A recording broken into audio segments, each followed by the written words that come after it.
All women are different, but they are all women. This video is androcentric from a men's point of view and is presented as opinion, commentary, and debate. Expressing opinions is not violence. These are ideas to challenge, question, and argue in public, because classical liberalism relies on the First Amendment for its dialectic.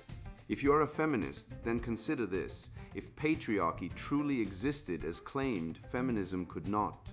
And if all men are trash and women are equal to men, then what are we to conclude?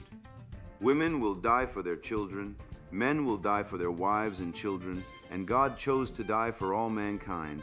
Authority rolls up with responsibility. If this framing of facts offends you, click off to a cute cat video.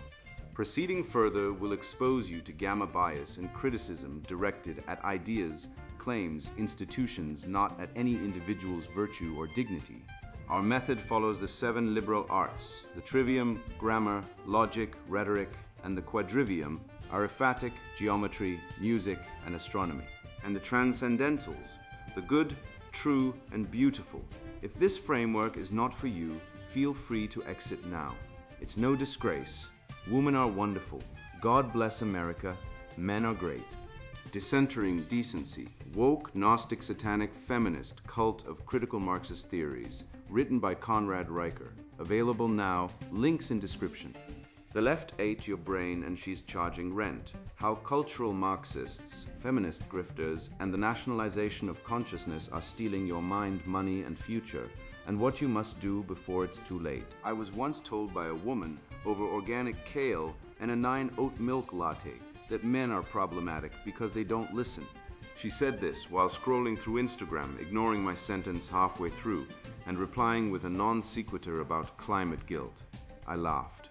Not because it was funny, but because the sheer audacity of the accusation revealed everything. The entire system is rigged to invert truth, reward female caprice, and punish male clarity. You don't get to demand listening while weaponizing silence. You don't get to call men emotionally stunted while treating emotional maturity like a luxury spa you visit only when the check clears. And yet, this lie, like thousands of others, has been nationalized. It lives in HR handbooks, in divorce court rulings, in the way your son gets suspended for defending himself while the girl who egged him becomes a trauma survivor with a GoFundMe.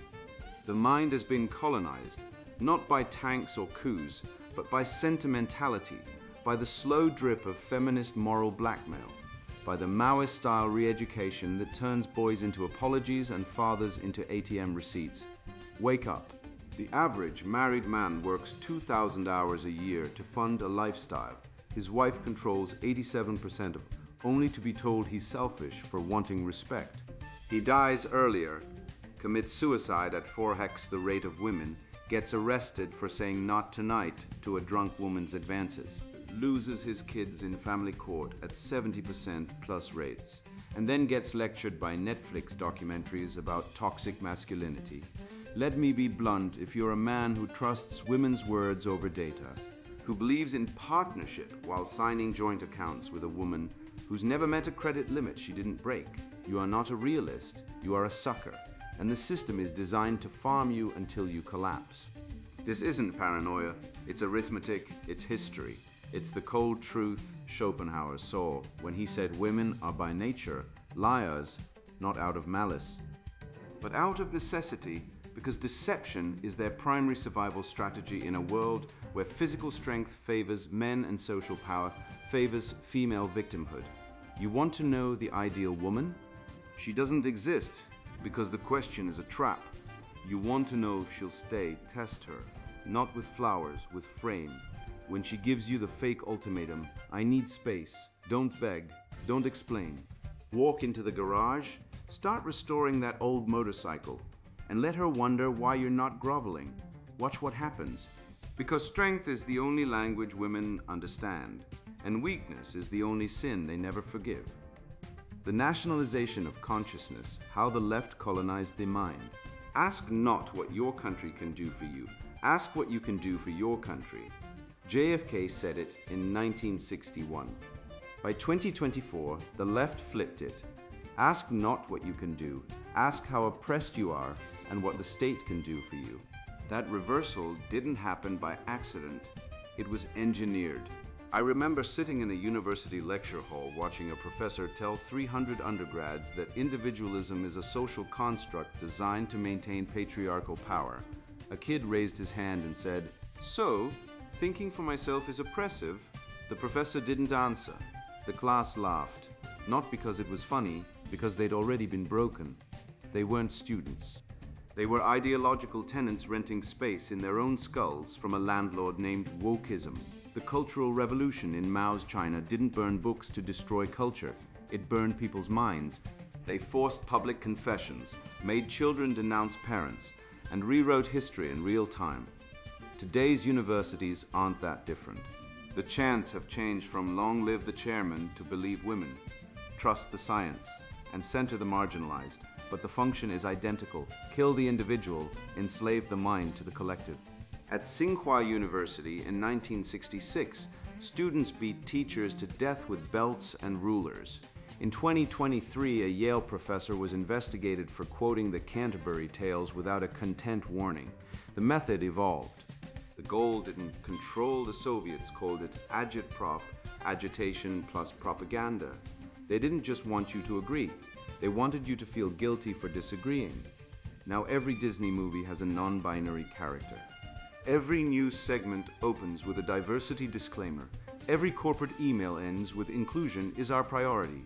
It's not culture, it's programming, and it's working. According to FIRE, 65% of college students now self-censor their opinions, up from 30% in 2010. Let that sink in. 2 out of 3 kids on campus are afraid to speak their mind. Not because of violence, because of social death. One wrong tweet, one skeptical question about pronouns, and you're exiled, no job, no friends, no future. That's not freedom. That's Mao's thought reform with better Wi-Fi. I once watched a TED Talk where a woman cried while explaining how her privilege made her complicit in climate change. She wasn't a coal executive. She was a yoga instructor from Boulder who drove a Prius. But the algorithm of guilt had found her. That's the modern liturgy. Confess, repent, donate, repeat. Wokeism isn't a political movement. It's a secular religion with priests, journalists, temples, universities, sacraments, pronoun declarations, and heretics, men who disagree. It offers salvation through victimhood. The more oppressed identities you can claim, the holier you are. Black, holy, trans, holier. Black, trans, disabled, and aromantic. You're practically a saint. Meanwhile, a straight white male who built a business from nothing is told he succeeded only because of systemic privilege, despite the fact that men are 93% of workplace fatalities, 80% of suicides, and 95% of the homeless population. The data is ignored. The narrative is God. In Mao's China, they had struggle sessions where citizens denounced each other for ideological impurity. Now we have Twitter threads where employees get fired for joking about pronouns. Same game, new scoreboard. The mechanism? Ideological possession. It happens when your beliefs aren't yours, they're implants. You didn't choose them, you caught them like a virus, because dissent is punished and compliance rewarded. I saw a father once dragged from his child's school by police for refusing to use a trans student's preferred pronouns. He wasn't violent, he didn't protest. He just said, "I see 2 sexes." 3 days later, he was arrested under hate crime provisions. That's not law, that's theology enforced by the state. The left didn't win an argument, they changed the rules of thought. Let's talk about your mind. Right now, it's not fully yours. From age 5, you were fed a diet of Disney princesses who marry princes, then later told that marriage is patriarchal oppression. You were taught in school that men are toxic while women are nurturing. Then fired from your job for calling a female colleague aggressive. You're not confused, you're programmed. The left's greatest victory isn't policy, it's language. They redefined words so that truth becomes hate and reality becomes bias. Intersectionality sounds academic, but it's just tribalism with footnotes. It teaches that your value depends on how many victim groups you belong to. A rich Ivy League educated woman is oppressed because she's female. A poor black man from Appalachia is privileged because he's male. The logic collapses under its own weight, but it doesn't matter. It's not about logic, it's about control. I once analyzed a DEI training module from a Fortune 500 company. It said, to achieve equity, we must redistribute power. Translation, we must fire men and hire women, regardless of merit. That's not diversity, that's affirmative action with a buzzword. In Mao's communes, political commissars ensured ideological purity. Today, HR departments do the same. They don't carry rifles. They carry 360-degree feedback surveys and inclusive leadership workshops. Same function, enforce compliance, and if you resist, you're not a culture fit. Fired, blacklisted, erased. The pipeline is clear. Kindergarten teachers teach gender is a spectrum. High schoolers are given LGBTQ+ pamphlets in health class. College professors preach critical theory. And then HR at your job demands you attend anti-racism training. It's not education, it's indoctrination with tenure. I'll give you a test. Next time someone says toxic masculinity, ask them to define it. Watch them fumble. They can't. It's a ghost word, meaningless, but emotionally loaded. It's designed to make men ashamed of strength, ambition, and leadership. Meanwhile, toxic femininity doesn't exist in their lexicon. Despite the fact that women initiate 70% of divorces, win 80% of custody cases, and are more likely to make false domestic violence claims, per DOJ data. The National Coalition for Men has documented thousands of cases of fathers denied access to their kids, bankrupted by alimony, or jailed for unpaid child support, often based on false allegations. But try saying that aloud. See how fast the thought police show up. The left doesn't debate, they excommunicate. I once cited a study showing that 15% of women admit to cheating while their partners are away.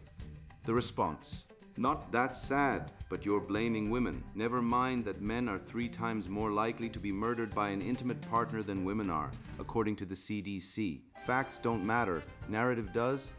That's why abortion is framed as bodily autonomy, but men have 0 rights over their own children. A woman can abort a fetus, give a baby up for adoption without the father's consent, or demand child support, even if she used birth control and lied about being on it. In family court, men lose 75% of custody battles even when both parents are fit. That's not equality. That's gynocentric tyranny. And the media. Hollywood glorifies single mothers, demonizes fathers as bumbling idiots, and casts men as either villains or clowns. James Bond used to be a hero. Now he's problematic. Batman? Trauma-driven vigilante. Superman? Colonialist alien with white savior complex. But Wonder Woman iconic, Black Widow empowering. The double standard isn't accidental, it's strategic. They're not creating art. They're manufacturing consent for a world where men are subordinate, guilty, and silent. So how do you break free? Audit your mind. Question every belief. Ask, did I arrive at this on my own, or was I conditioned? Socrates didn't trust consensus. He asked questions until the illusions cracked. Try it. Next time you hear diversity is our strength, ask, compared to what? Homogeneity? Monocultures? Ant colonies? When they say men need to listen more, ask to whom? Women. Why are women always right? When they claim men have all the power, point to the data. Men are 97% of combat deaths, 93% of prison inmates, 80% of suicides. Where's their privilege then? The remedy is virtue. Courage, temperance, justice, prudence. The old Greeks knew, the church knew, the founders knew. The left fears these because they lead to independent men, the one thing they cannot control. I once met a man who left the US for Hungary because his wife divorced him, took the kids, and got full custody despite him being the primary caregiver. In Hungary, he found a culture that values fathers. He rebuilt his life. He's happier, healthier, free. That's the alternative. Not more therapy, more pronouns, more guilt. Return to nature, to truth, to masculinity as virtue, not pathology. The left colonized your mind, but it's your mind. Reclaim it, think for yourself. Speak the truth. Stand tall or die on your knees, whispering I'm sorry to a system that will never forgive you for being male. I've seen this story unfold too many times. Men who believe loyalty and labor guarantee love, only to find their bank accounts looted and their dignity auctioned off in family court. It's not an anomaly. It's a pattern, baked into a system that rewards exploitation while preaching empowerment. When I look at what passes for marriage today, I don't see partnership. I see a financial ambush disguised as romance. The hidden economic war, women's financial exploitation of men in the modern age. I watched my friend Dan, a quiet accountant who lived on spreadsheets and black coffee, work 70-hour weeks while his wife filmed TikTok hauls from Neiman Marcus. He didn't know about the second credit card she opened in his name, or the $15,000 in spa treatments she billed to their joint account, or that she was already talking to a divorce lawyer before their first anniversary. She didn't cheat, she didn't need to, she financially cheated. She weaponized marriage like a private equity raid, and when the asset was drained, she liquidated the relationship. The divorce court handed her spousal support, half his retirement, and the dog. Dan moved into a basement apartment. He didn't lose a wife, he lost his life, and he's not alone. You think divorce is about love gone wrong? No. It's about money gone wrong. In America, 98% of divorce cases are no fault. That means your wife doesn't need to cheat, abuse you, or even dislike you. She just needs to say she's unhappy. And when she walks away, she often walks away with your money. Alimony isn't about fairness. It's state-enforced financial tribute. In states like New Jersey and Massachusetts, men have been ordered to pay support for decades, even when the wife earns more or cohabitates with a boyfriend. One man, David, paid $4,000 a month to his ex for 15 years, until he found out she'd been living with her new partner for 12 of them. The court didn't care. The system protects her, not you. It treats marriage like a corporate merger where women are guaranteed ROI and men are treated as liabilities. Let's talk about the data. The US Bureau of Labor Statistics confirms that women control 80 to 90% of household spending in most marriages. You earn the money, she decides what to do with it, and she's not spending it on groceries or car repairs. We've got studies now, actual peer-reviewed research, showing women's spending on luxury goods, clothing, and aesthetic services increases after marriage, while men's spending decreases. One study in the Journal of Consumer Research found married women spend 37% more on beauty and fashion than single women, while married men cut back on hobbies, fitness, and even healthcare. This isn't partnership.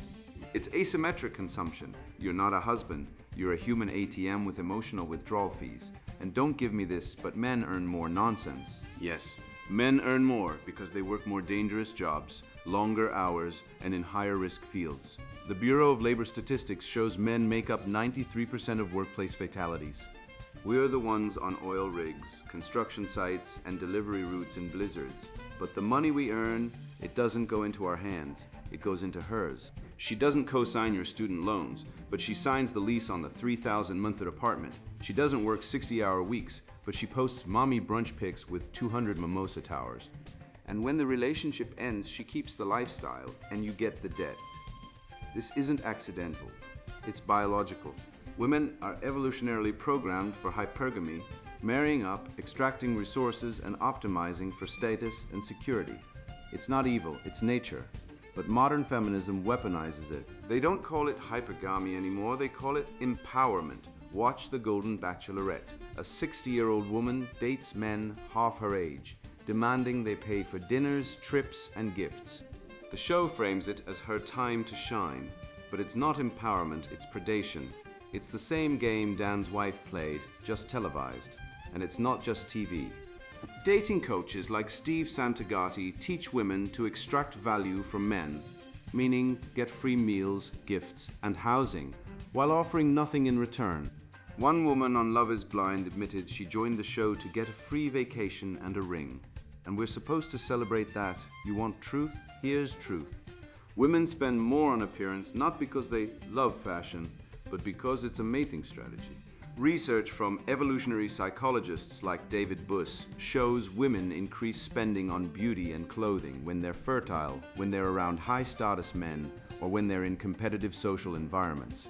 It's not about self-expression, it's about signaling they're not buying a dress, they're buying attention, options, and leverage.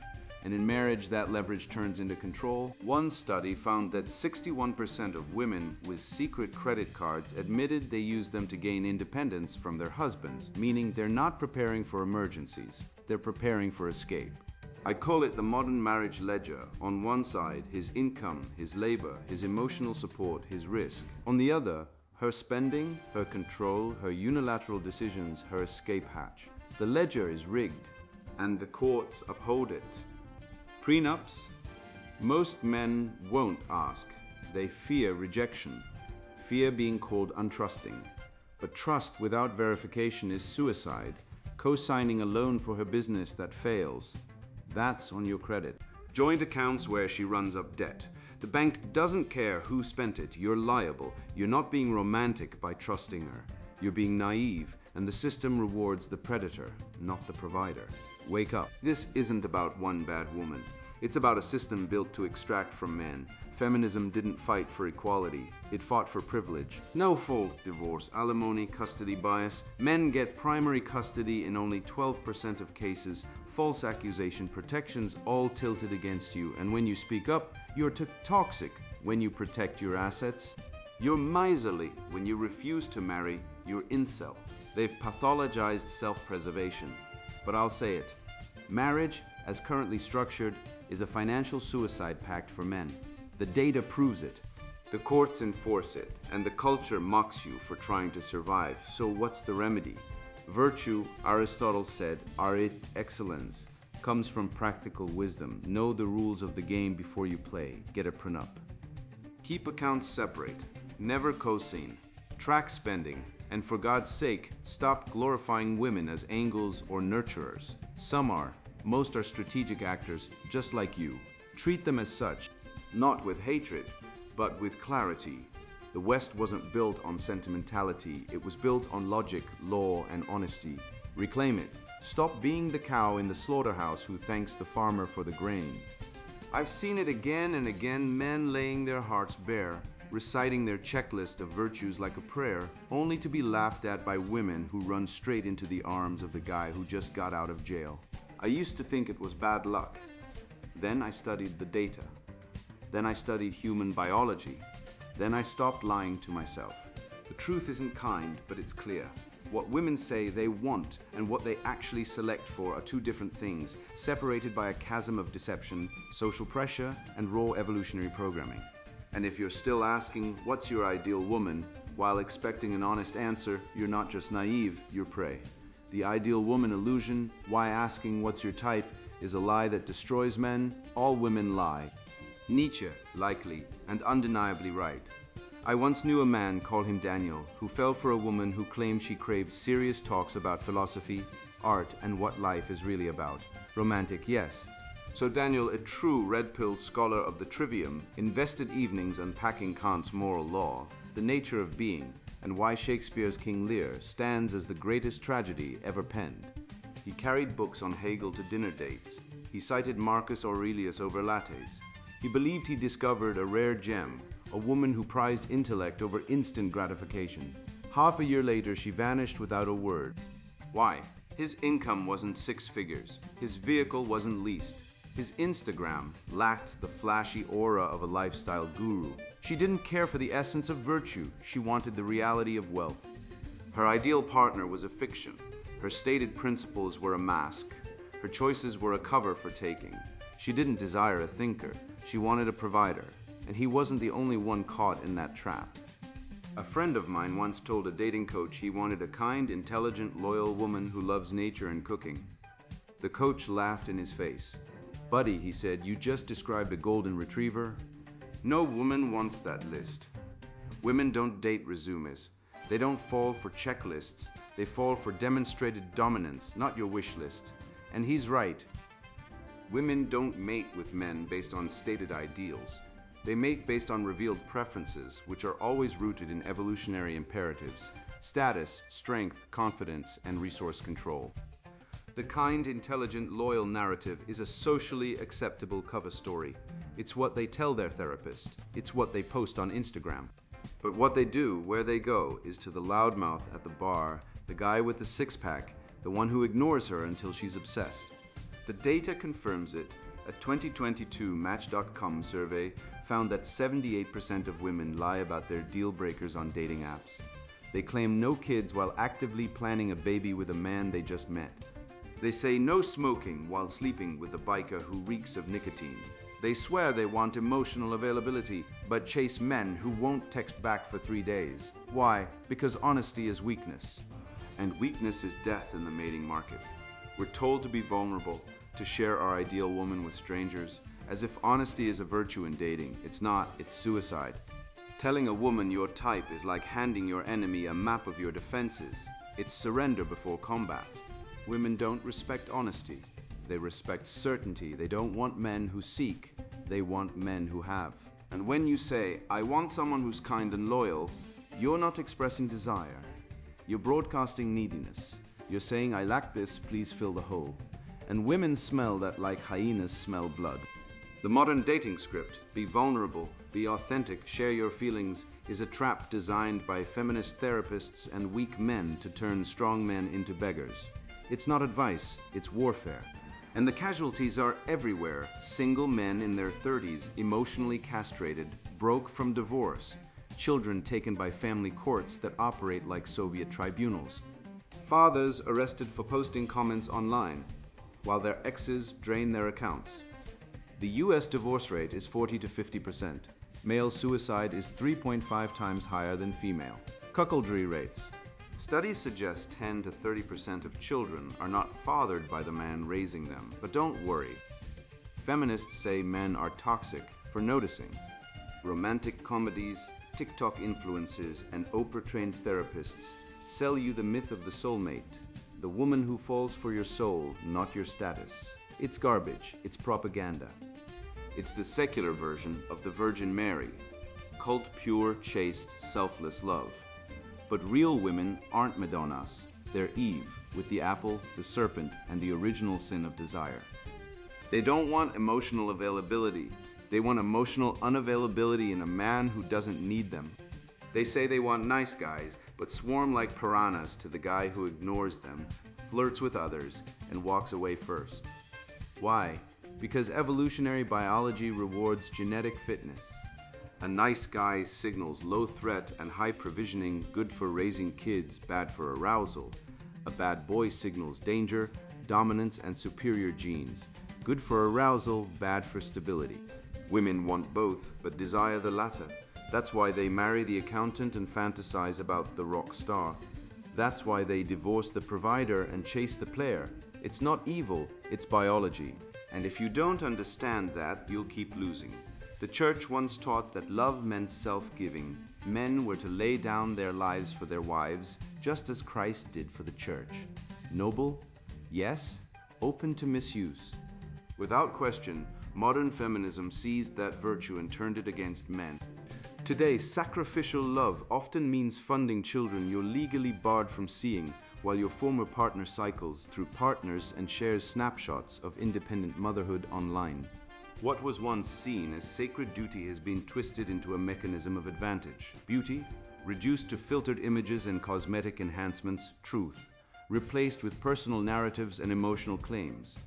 The West did not collapse from external invasion. It weakened from within, mistaking kindness for passivity, and allowing virtue to be misread as submissiveness. What's needed is not domination, but a return to structure. Men as protectors and providers, women as nurturers and supporters. Biology upholds it, tradition supports it. The world operates by it. When someone asks, "What's your type?" don't answer, deflect. Say the kind who doesn't ask dumb questions, or the kind who doesn't lie about wanting kids, or better, the kind who shuts up and follows me, humor. Defiance, control. That's what pulls people in. Women don't desire men who chase them, they desire men who lead them. The preference mirage, the gap between what women claim and what they actually do, is most visible in relationships. They say they want fairness, but gravitate toward men who take charge. They talk about self-reliance, yet rely on men for shelter, medical care, and vacations. They insist on dignity, but laugh at men who act polite. The answer? Quit playing their game. Quit buying into their stories. Quit asking for approval to live as a man. Be strong, be quiet, be self-governed. The woman who truly values you won't need a list. She'll know the ruler when she sees him. I once coached a man, sharp mind, 6 figures, gym routine, who broke down sobbing because his girlfriend said, "I need space," after he forgot her birthday. He called 3 friends, drafted apology texts, even considered buying a puppy to win her back. I told him, "Stop, she's not leaving, she's testing." He looked at me like I'd spoken Latin. That's when I realized no one teaches men this. Not school, not church, not the so-called men's advocates peddling emotional navel-gazing. The fake ultimatum isn't a crisis, it's a ritual. And if you respond like a beta, you fail. Period. The fake ultimatum, how women test men's resolve to see if he'll fight, and why most fail. He who fights with monsters should look to it that he himself does not become a monster. Nietzsche said that, and he wasn't talking about women. But if he were alive today, watching the modern man cave to every emotional tantrum, trade his dignity for a lukewarm hadop, and apologize for existing, he'd revise it. He who fights with women should look to it that he doesn't become a clown. I've seen it too many times. A man intelligent, capable, even strong, gets hit with the fake ultimatum. If you don't change, I'm leaving. And like a trained poodle, he rolls over, whimpers, and starts apologizing. He reads self-help books, joins relationship coaching scams, starts journaling his feelings like some emotionally constipated poet. He thinks communication is the answer. It isn't. The answer is frame. The fake ultimatum isn't about communication. It's a test, and if you don't pass, you're out. Let me tell you about my friend Dan, good guy, engineer, made 6 figures, loyal. One day, after he forgot to text her during a work meeting, his girlfriend drops the bomb. "I need space. I'm not sure I can do this anymore." Classic fake ultimatum. So Dan, being a red-pilled man who'd read beyond the feminist propaganda, didn't chase, didn't beg, didn't call, didn't text. He went silent, traveled for work, posted gym pics, lived his life. She came back in 3 weeks, sweet as pie. "I missed you." He didn't say, "I missed you too." He said, "Glad you're back. Let's see how it goes." 2 months later, same script, "I need space." Same response, silence. Indifference. After the 3rd time, she stopped testing. She committed. Why? Because she found a man who wouldn't break. And that's what women want. Not a doormat, not a therapist, but a man who holds. That's not cruelty. That's selection. Nature doesn't reward weakness, it exterminates it. Now let's talk about the other guy, call him Mark. Soft-hearted, good listener. When his girlfriend said, "If you don't start paying more attention, I'm leaving," he didn't pause. He apologized, changed his schedule, bought flowers, started checking in every 2 hours, became needy.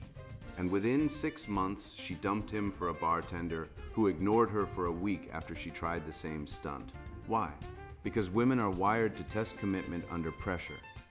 Evolutionary psychology confirms it. Ancestral women who paired with weak men died. Their offspring died. So the subconscious test remains, will he fight or fold?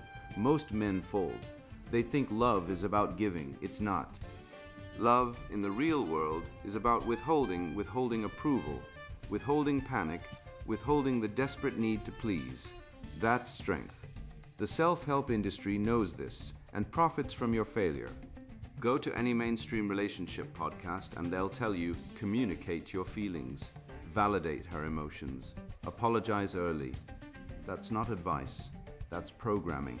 It's designed to make men compliant, emotionally labile, and easy to replace. They're selling cuckoldry in pastel packaging. These gurus never mention the data. Men who set boundaries have 42% higher relationship satisfaction.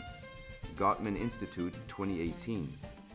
Men who back down during ultimatums are 3.2x more likely to be cheated on Journal of Social and Personal Relationships 2020. And family court?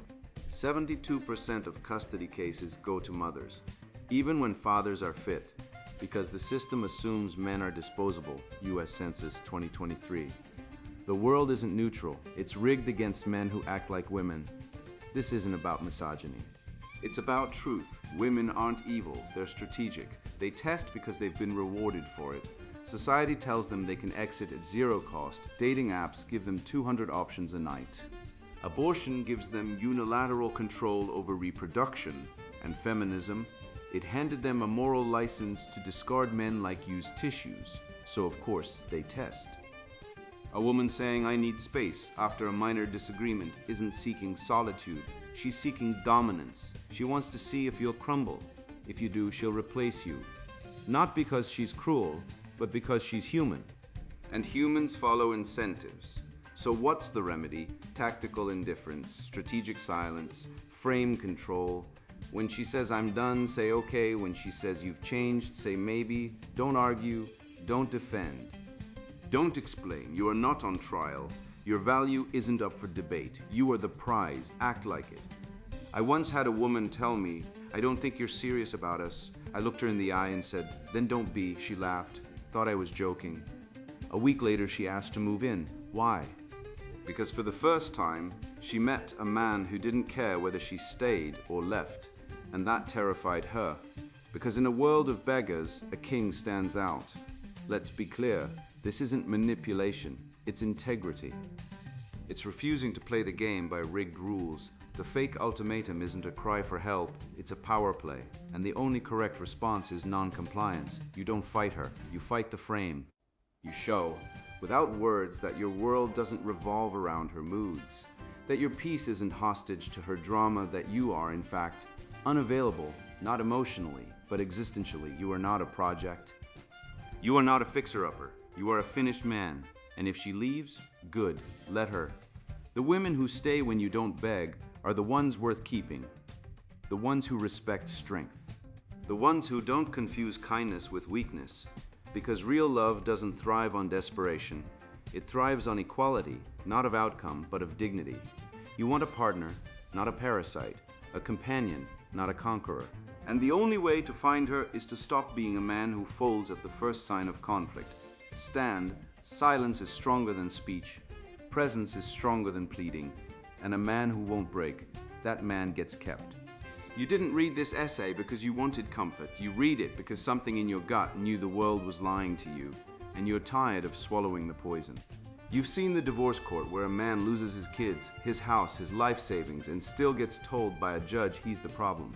You've met the woman who said she wanted emotional connection while quietly maxing out his credit cards and lining up her next provider. You've watched your brother, your friend, your co-worker, the high-achieving guy, the loyal husband get erased like he never mattered, all while the system celebrates the woman who burned him down. This isn't love. This isn't fairness. This is war. And you've been disarmed by 1,000 lies about equality, empathy, and just being nice. Let's be blunt. 50% of marriages end in divorce, but 70% of those divorces are initiated by women. In family courts, men lose primary custody over 80% of the time, even when they're the more stable parent. Meanwhile, 1 in 5 men is cuckolded, raising another man's child while believing it's his own. The DNA testing company DDC reports a national cuckoldry rate of 19.5%, and that's just the ones who found out. Police departments routinely arrest fathers for harassment when they demand access to their children. Suicide rates for men post-divorce spike by 2,000%. These aren't anomalies, they're the system working as designed. Feminism didn't want equality, it wanted unilateral advantage, and it got it.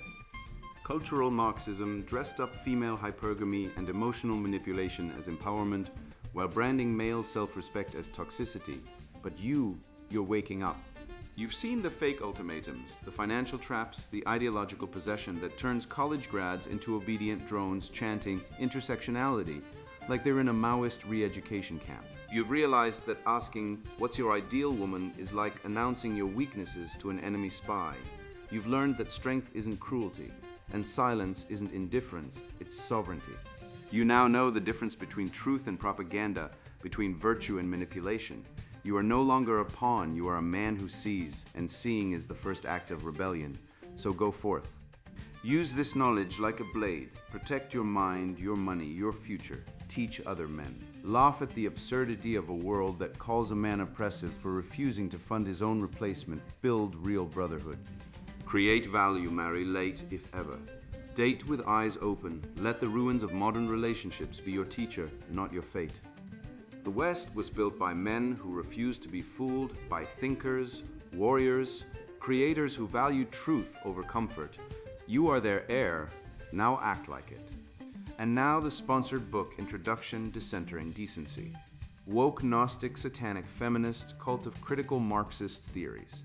I watched my son come home from school confused, taught that biology doesn't matter, and that his natural strengths as a boy were something to apologize for.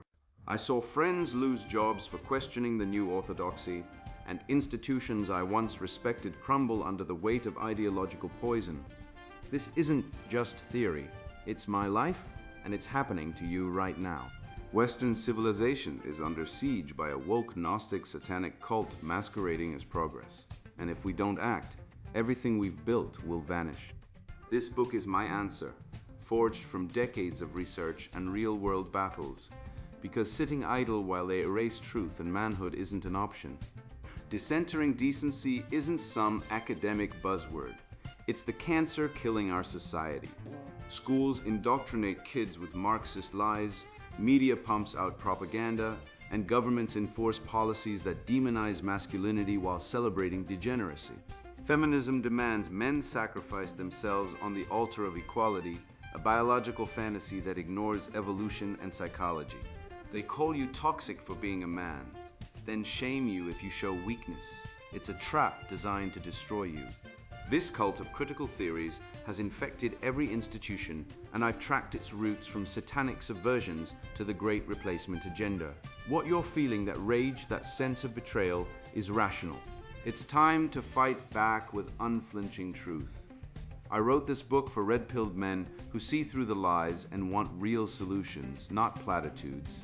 If you're a man tired of being vilified, who knows deep down that gender roles are rooted in biology and that patriarchy built the modern world, this is your manual. You'll get actionable insights, like how to spot indoctrination in education or counter the media's narrative, backed by data from evolutionary psychology and hard evidence. We'll dissect critical theory, expose woke capital suicide, and restore the proven power of fatherhood.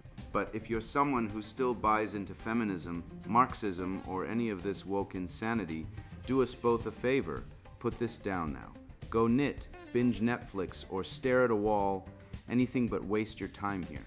This isn't for the faint-hearted or the brainwashed. Inside, you'll see how feminism's false prophets have twisted equality into a weapon, why the sexual marketplace realities favor strong men, and how to rebuild civilization with vigilance and alpha principles.